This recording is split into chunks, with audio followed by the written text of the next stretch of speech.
बिस्मिल्लाहिर्रहमानिर्रहीम। अस्सलाम वालेकुम नाजरीन, आप यूट्यूब चैनल देख रहे हैं। मैं इमरान खान हूँ। नाजरीन, एक सबसे पहले तो वो खबर ले लें जो मैंने आपको बताया था कि इमरान खान साहब का केस लगा हुआ है इस्लामाबाद हाई कोर्ट में। उनके वकला ये कह रहे थे कि इमरान खान साहब को अगर आज बेल मिल जाती है, और ये कोई मसला नहीं है, उन्होंने ये दावा किया था कि अगर ये बेल मिल जाती है तो फिर इमरान खान साहब को कोई रोक नहीं सकता, वो आज रिहा हो जाएंगे। लेकिन हुआ क्या, जिसका खदशा था, जो मैंने आपसे कहा था कि जब तक इस्लामाबाद हाई कोर्ट में चीफ जस्टिस सरफराज डोगर साहब हैं, एस्टेब्लिशमेंट को या इमरान खान के दुश्मनों को कुछ भी फिक्रमंद होने की जरूरत नहीं है, क्योंकि डोगर साहब किसी भी लेवल तक जाएंगे एस्टेब्लिशमेंट को सर्व करने के लिए, ऐसा अब दिखाई देता है। हुआ यह कि जब इमरान खान साहब के केस की समाअत हुई, सबसे पहले तो यह है कि बाहर कर्फ्यू लगा दिया गया। इस्लामाबाद हाई कोर्ट में ऐसा लगता है कि मार्शल लॉ लग गया, और बाहर इजाफी नफरी पुलिस की तैनात, खारदार तारे और बड़ा बंदोबस्त किया गया। सहाफियों को और वकला को भी अंदर जाने से रोका जा रहा था। बहरहाल कुछ सहाफी जो अंदर गए, उनमें समी इब्राहिम साहब थे और दीगर कुछ और सहाफी थे। वो वहां पे अपना वीलॉग रिकॉर्ड कर रहे थे। जब वो अंदर अपनी खबरें देने में मसरूफ थे तो अमला आ गया और सिक्योरिटी वालों ने आकर उन्हें कहा कि जनाब, आप यहां पे रिकॉर्डिंग नहीं कर सकते। अब ये अदालत के बाहर वाला एरिया है, अहाते के तो अंदर है, सिक्योरिटी से अंदर है, लेकिन ये अदालत का वो एरिया है जहां पे नॉर्मली रिपोर्टर्स खड़े होकर अक्सर बातचीत करते हैं और ये एक रूटीन है। वहां पे उन्हें कह दिया गया, जी आप यहां पे काम नहीं कर सकते। उन्होंने कहा, क्यों नहीं कर सकते जी? एसपी साहब का हुक्म है। उन्होंने कहा, जी एसपी साहब तो नहीं, यहां पे तो अदालत है, तो यहां तो जज साहब का हुक्म होगा। जज साहब ने कह दिया यहां कोई काम नहीं कर सकता। तो एक अजीब मार्शल लॉ लगा दिया गया। इसी हाई कोर्ट से इमरान खान साहब जो साबिक वजीर आजम है, उन्हें इसी अहाता अदालत से जबरी तौर पर अगवा किया जा सकता है। रेंजर्स वाले आके वो ये कर सकते हैं, लेकिन मीडिया यहां पे कवरेज नहीं कर सकता। ये मार्शल लॉ है और कुछ नहीं है। हुआ ये, जब समाज शुरू हुई तो पाकिस्तान तहरीक इंसाफ को बड़ी उम्मीदें थी। तो तहरीक इंसाफ को लगता था वो बात आज बन जाएगी, लेकिन पता चला कि जी प्रोसिक्यूटर अब बीमार है। और प्रोसिक्यूटर जो बीमार है ना, उसने कोई मेडिकल रिपोर्ट भेजी ना कोई और चीज भेजी, बस अचानक बता दिया जी प्रोसिक्यूटर बीमार है और वो नहीं आ सकता। नॉर्मली ये होता है कि बीमार हो तो जज एक आधे दिन की, 2 दिन की तारीख दे देता है कि ठीक है भाई, कल आके पेश हो जाए, नहीं तो अपनी मेडिकल रिपोर्ट लेकर आए, नहीं तो फिर आप उनकी जगह किसी और को बोले वो पेश हो जाए। सरकारी है ना, तो सरकार का काम नहीं रुकता होता है। एक प्रोसिक्यूटर बीमार है, दूसरा आ जाता है। लेकिन पता चला जनाब के प्रोसिक्यूटर बीमार है, और उसके बाद इस बीमारी की बुनियाद पर जज साहब ने कहा, जी आज तो समाअत नहीं हो सकती। तो हम आपस में मशवरा करते हैं, मशवरा करके 5 मिनट में आपको बताते हैं अब करना क्या, अगली तारीख कौन सी है। तो वहां जो रिपोर्टर मौजूद थे, बाकी सबको लगा कि 1-2 दिन की तारीख दे देंगे जज साहब, बहुत ही कोई गेम डाल दी तो 3-4 दिन की, 5 दिन की दे देंगे। पहले ही ये केस 8-9 महीने के बाद लगा है। 8-9 माह के बाद लगने वाले केस को एक मरतबा फिर एक लंबी तारीख दे देगी 3 हफ्तों की। ये है जनाब इस्लामाबाद हाई कोर्ट में इंसाफ की सूरत हाल। अगर कोई रिटायर्ड जर्नैल आ जाए ना, तो 24 घंटों में ऑन डिमांड, यानी मनपसंद फैसला इंसाफ की सूरत में यह अदालत मुहैया कर देती है। अदलिया ऐसा लगता है कि दुकान की तरह काम कर रही है, जहां पे मुनाफा देखा जाता है, जहां नफा और नुकसान देखा जाता है कि जनाब जिस चीज में नफा है वो कर दो, जिसमें नुकसान होता है वो ना करो। और एस्टेब्लिशमेंट की गुलामी के साथ जजेस ऐसा लगता है काम कर रहे हैं। बड़ी बदकिस्मती है ये बात करना, लेकिन ये बात हो रही है।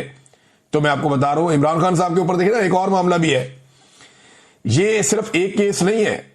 जो तोशा खाना में इमरान खान साहब की बरीयत की दरखास्तें हैं, वो अब मुकर्रर की गई 7 अक्टूबर तक के लिए। यानी बरीयत की दरखास्तें 7 अक्टूबर तक के लिए मुकर्रर कर दी गई। वो इमरान खान साहब ने और उनकी वाइफ ने पहले किया हुआ था कि ये केस रोके, इसमें तो बरीयत बनती है। इमरान खान और बुशरा बीबी को सजा सुना दी जाएगी तोशा खाना 2 में। और अगला केस कौन सा आ जाएगा? वो आ जाएगा अलकादर वाला, जो लग जाएगा इस्लामाबाद में हाई कोर्ट में, और फिर उसके अंदर इमरान खान साहब को बेल दे दी जाएगी। लिहाजा इमरान खान साहब को अंदर रखने का पूरा बंदोबस्त पाकिस्तान की मिलिट्री एस्टेब्लिशमेंट ने किया हुआ है। इमरान खान साहब की जो वीडियो लिंक पे समाअत होती है ना, उस हवाले से भी एक डेवलपमेंट है मेरे पास। अब ये देखें आपके हालात कहां पहुंच गए हैं, और ये कह कौन रहा है? ये सलमान अकरम राजा साहब बता रहे हैं कि जनाब हमारे साथ हो क्या रहा है। वीडियो लिंक पे इमरान खान साहब की जो समाअत हो रही थी, उसके खिलाफ एक दरखास्त दायर कर दी थी पाकिस्तान तहरीक इंसाफ के इमरान खान साहब के वकला ने। अब वो समाअत होनी थी। अब जी समाअत के लिए वो कहते हैं जी हम वहां पे पहुंचे, और लतीफ खोसा साहब ने और सलमान अकरम राजा साहब ने इन्होंने सीनियर जज से मुलाकात की कि जनाब हमारी समाअत क्यों नहीं हो रही। तो एडिशनल रजिस्ट्रार को बुलाया गया, उसने आकर बताया कि जनाब फाइल गुम हो गई है। और जज साहब ने कहा जब तक फाइल नहीं मिलती तब तक समाअत नहीं हो सकती। हमें इस तरह की सूरत का सामना है। यानी आप अंदाजा करें कि कहीं पे प्रोसिक्यूटर बीमार हो जाता है, कहीं पे फाइल गुम हो जाती है, कभी जज बीमार हो जाता है, कभी जज छुट्टी पे चला जाता है। अगर इमरान खान के ट्रायल को तेज चलाना हो और इमरान खान जेल से बाहर हो तो रोजाना की बुनियाद पर अदालतें बुलाती हैं। लेकिन अगर इमरान खान साहब के मामलात को लटकाना हो तो ये सारे काम भी हो जाते हैं। कभी रात को 12-12 बजे तक मिलिट्री एस्टेब्लिशमेंट के इशारों पे केसेस चलाए जाते हैं, जेल के अंदर ट्रायल किए जाते हैं। और कभी जजेस 6-6 महीने 8-8 महीने केस सुनने के लिए मुकर्रर नहीं करते। ये इमरान खान साहब को अंदर रखने के लिए एक साजिश के तौर पे पूरा निजाम काम कर रहा है और हम ये होते हुए देख रहे हैं। ये तारीख का हिस्सा बन रहा है और अदलिया की तारीख मसख हो रही है। इस पे जो गोल मेज कॉन्फ्रेंस वकला की होनी थी सुबह, वहां पे बड़ी पुलिस भेज दी गई और वहां पे भी बड़ा दबाव बनाया गया जनाब कि ये गोल मेज कॉन्फ्रेंस जो है वो उसको सबोताज किया जाए। लेकिन फिर वकला बैठे, ये सीनियर तरीन वकला हैं, इनमें ज्यादातर वो हैं जो सुप्रीम कोर्ट बार एसोसिएशन के सदूर भी रह चुके हैं, जो जर्नलिस्ट कवर करते हैं सुप्रीम कोर्ट को और हाई कोर्ट्स को।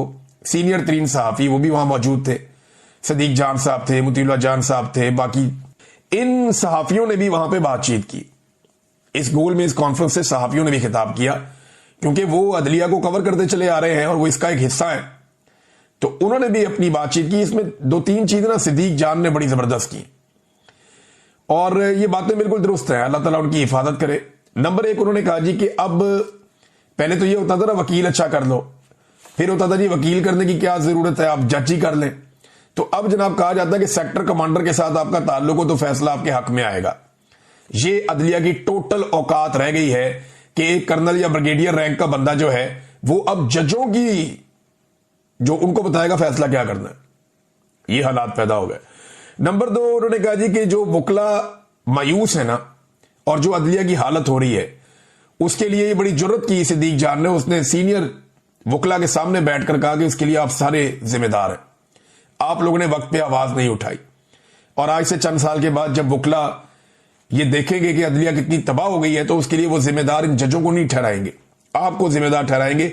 ये जिम्मेदारी आपके कांधों पर है। और ये गोल मेज कॉन्फ्रेंस यहां करने की बजाय आपको सुप्रीम कोर्ट ऑफ पाकिस्तान के दरवाजे पे होना चाहिए था, वहां पे ये बात करनी चाहिए थी। बड़ी इंपॉर्टेंट चीजें सदीक जान साहब ने कही। मुतीउल्लाह जान साहब ने बताया कि अदलिया पे किस तरह का खिलवाड़ हो रहा है। और इसके अलावा जो है वो एक स्टेटमेंट है, ये बड़ा इंपॉर्टेंट है। ये स्टेटमेंट है जनाब हामिद खान साहब का। हामिद खान साहब फरमाते हैं हमने पहले ही दिन कहा था कि 26वीं तरमीम के बाद इस मुल्क में ना आइन रहेगा ना अदलिया नाम की कोई चीज रहेगी। इमरान खान के खिलाफ आपका बुग़्ज़ इस लेवल तक चला गया कि आप पैसा, इज्जत, सब कुछ दाव लगाने पर तैयार हैं सिर्फ इमरान खान को नीचा दिखाने के लिए। लोग एक कदम भी पीछे हटने के लिए तैयार नहीं है। मैं यहां पे यूरोप में हूं गुज़िश्ता 10 दिन से। मैं जहां पे गया हूं ना, लोग एक ही बात पूछते हैं कि इमरान खान बाहर कब आएगा, कि इमरान खान बाहर कब आएगा। और उन्होंने उम्मीद सिर्फ इमरान खान से लगाई हुई है। ये लगभग 1 करोड़ से ज्यादा ओवरसीज पाकिस्तानी है जो पूरी दुनिया में है। ये इतनी बड़ी तादाद है कि एक मुल्क बनता है इतने लोगों का। और ये 1 करोड़ से ज्यादा पाकिस्तानी पूरी ताकत से इमरान खान के साथ खड़े हैं। ये आटे में नमक के बराबर बहुत थोड़े से लोग हैं जो किसी और पॉलिटिकल पार्टी के हो सकते हैं। ये सबके मिला के 5% भी नहीं होंगे। पाकिस्तान में इमरान खान की जितनी मकबूलियत है ओवरसीज पाकिस्तानियों में उससे बहुत ज्यादा मकबूलियत है। और लोग इमरान खान को अपने मसीहा के तौर पे देख रहे हैं कि वो पाकिस्तान को इस गर्दाब से निकाल सकता है। वैसे भी आप देखें तो पाकिस्तान के जितने भी मसाइल हैं उनमें 90% जो इस वक्त सूरत हाल है, अगर इमरान खान के मामला या जो पॉलिटिकल इस्तेकाम पाकिस्तान में आ जाए, वो मामला ठीक हो जाए तो मामला बेहतरी की तरफ चल पड़ेगा। लेकिन नहीं, एस्टेब्लिशमेंट ने भी और तजर्बे करने तो कर ले। पाकिस्तान की एस्टेब्लिशमेंट ने फैला दी। ये पाकिस्तान की एस्टेब्लिशमेंट का किया धरा, चादर और चार दीवारी का तकद्दुस पामाल कर दिया। औरतों को कभी सड़कों के ऊपर घसीटते हैं, कभी खवातीन को गिरफ्तार कर लेते हैं, कभी जो है वो इद्दत जैसे घटिया और बेहुदा केसेस बना देते हैं। अब ये जिस किस्म का इन्होंने गंद मारा पाकिस्तान की एस्टेब्लिशमेंट ने, ये वो फैलाई हुई नफरत है। एक दिन हम सारे इस नफरत की आग में जलें, इससे बेहतर है इस आग को बुझाया जाए। और ये काम जो एस्टेब्लिशमेंट गंद मार रही है पाकिस्तान में, या जो नफरत फैला रही है, ये उसको रुकना पड़ेगा, उसको पीछे हटना पड़ेगा। आज सारे इमरान खान पे मुंह उठा के इल्जाम लगा देते हैं। बहुत सारे लोगों के बारे में बहुत सारी चीजें आई हैं, लेकिन इमरान खान के बारे में क्या आया कि सहूनियत इमरान खान को पसंद नहीं करती। अब सारी जिंदगी इमरान खान पे इल्जाम क्या लगाया जी, यहूदी एजेंट है, सहूनियों का एजेंट है, ये कहते थे इनको जी, इसराइली एजेंट है, ये भी कहते थे इमरान खान को। तो जनाब अब वो अंदर से पता चल रहा है, जो ईमेल्स लीक हुई उनके अंदर से, कि जनाब इमरान खान तो बहुत पक्का मुसलमान है, इमरान खान तो बड़ा मजबूत आदमी है, वो झुकने वाला आदमी नहीं है, बल्कि खतरनाक आदमी है। जो एस्टेब्लिशमेंट गंद मार रही है पाकिस्तान में, या जो नफरत फैला रही है, ये उसको रुकना पड़ेगा, उसको पीछे हटना पड़ेगा। आज सारे इमरान खान पे मुंह उठा के इल्जाम लगा देते हैं। ये जरा आप स्टेटमेंट तो देखें ना जरा, ये ख्वाजा आसिफ साहब का, कि सियासत में बदतमीजी और गालम गलोच की रवायत इमरान खान और यूथियों ने डाली है। अब ये यूथिया जो लफ्ज है ना, ये मैंने पहली दफा बोला है, क्योंकि ख्वाजा आसिफ जैसे वजीर दिफा ने इसको ट्वीट किया है। ये गाली से निकला हुआ है। एक पॉलिटिकल पार्टी के वर्कर को आप गाली के नाम से आप बुला रहे हैं, कितनी बुरी बात है। और मुस्तकबिल में हमारा मुआशरा इसकी भारी कीमत अदा करेगा। और बैरून मुल्क साबिक पाकिस्तानियों ने बाहर जाकर भी तहजीब नाम की कोई चीज नहीं सीखी, जो अपने घरों से सीख कर गए थे। आपको ख्वाजा साहब पता ही नहीं है कि बाहर दुनिया के अंदर लोगों को कितनी आजादी है। लोग वहां अपने आर्मी चीफ से सवाल कर सकते हैं सड़क पे चलते हुए। ख्वाजा आसिफ ने बड़ा गंद मारा अपने इस ट्वीट के अंदर, बड़ी अजीब अजीब बातें की। अब मैं जरा दिखाता हूं कि यह नफरत एक्चुअली फैलाई किसने। ये कहते हैं ना इमरान खान ने नफरत की सियासत पाकिस्तान में फैलाई है। तो सबसे पहले शुरू करते हैं, आपको दिखाते हैं जुल्फिकार अली भुट्टो की आवाज क्या कहती थी, और जुल्फिकार अली भुट्टो के अल्फाज में आपको सुनाता हूं कि उनके अल्फाज किस तरह के थे। उस वक्त तो इमरान खान सियासत में नहीं था। ये सुने आप। ना मंजूर जहन्नम में जाए, सुअर के बच्चे जहन्नम में जाए। मुझे बताएं कि ये गंदा लफ्ज पाकिस्तानी अवाम के लिए, पाकिस्तान के शहरियों के लिए, क्या इमरान खान ने कभी बोला? क्या इमरान खान भूल कर भी इस तरह का कोई लफ्ज इस्तेमाल कर सकता है पाकिस्तानी शहरियों के लिए, या एक तबके के लिए, या लोगों के लिए? कितनी गलत जुबान जुल्फिकार अली भुट्टो ने इस्तेमाल की। तो तब तो इमरान खान ने भुट्टो को सियासत नहीं सिखाई थी। शहबाज शरीफ ने भी कहा था कि जरदारी का पेट फाड़ के पैसे निकाल के अवाम के कदमों में निछावर कर देगा। जरदारी को लाड़काना और लाहौर की सड़कों पे भी शहबाज शरीफ ने घसीटना था। ये इनकी जुबानें इमरान खान साहब की सियासत से पहले की हैं, उसके बाद की नहीं है। ख्वाजा आसिफ साहब जो ये ट्वीट कर रहे हैं, जरा उनकी जुबान मुलायदा फरमा लीजिए कि औरतों को वो गार्बेज यानी गंद कह रहे हैं। औरतों को असेंबली के अंदर खड़े होकर सुने जरा, अंदाजा करें एक रुकन असेंबली को ये किस अल्फाज में मुखातिब कर रहे हैं। क्या ये भी इनको इमरान खान ने सिखाया था? अभी तो मैंने आपको MQM पीपल्स पार्टी और PMLN की वो वाली लड़ाइयां नहीं सुनवाई जो इमरान खान साहब की सियासत का उरूज आने से पहले ये एक दूसरे के साथ लड़ते थे, और उसके अंदर जो ये घटिया जुबान इस्तेमाल करते थे, क्या वो भी इनको इमरान खान ने सिखाई थी? ये ना मसला ये है कि ये सारे आपस में गंदी जुबानें बड़े लंबे अरसे से इस्तेमाल कर रहे हैं। बेनजीर की गंदी फोटो में फेंक दी, कभी फातिमा जना की बेहुरमती कर दी, कभी बेनजीर की जो बेहुरमती कर दी, कभी बेनजीर की वालदा की कर दी, कभी नून लीग की कर दी। ये एक दूसरे को गंद मारते रहे, हमेशा ये गंद मारते रहे एक दूसरे को।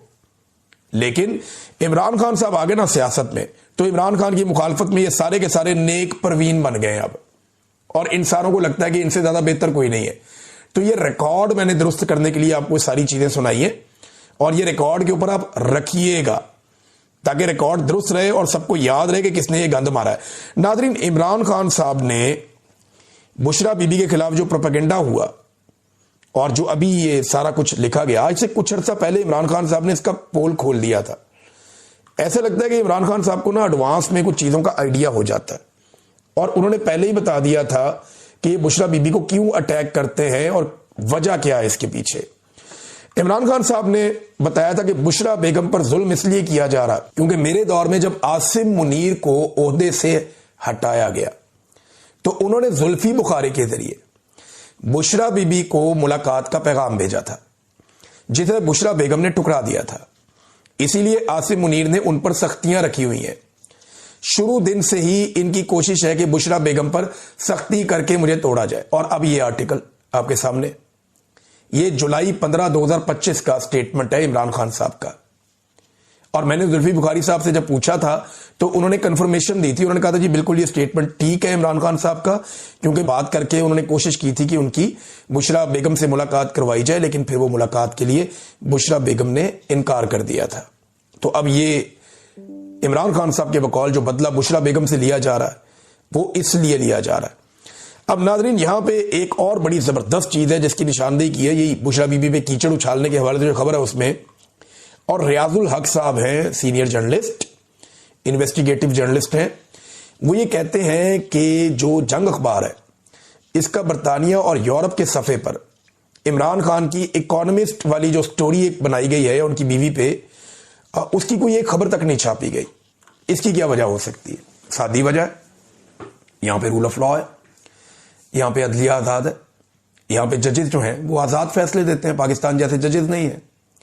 यहां पे अगर ये खबर छापेंगे तो इनके ऊपर केस हो जाएगा, जब केस होगा तो इनको वहां पे साबित करना पड़ेगा कि ये खबर ठीक है। कैसे साबित करेंगे? यही पंगा जो है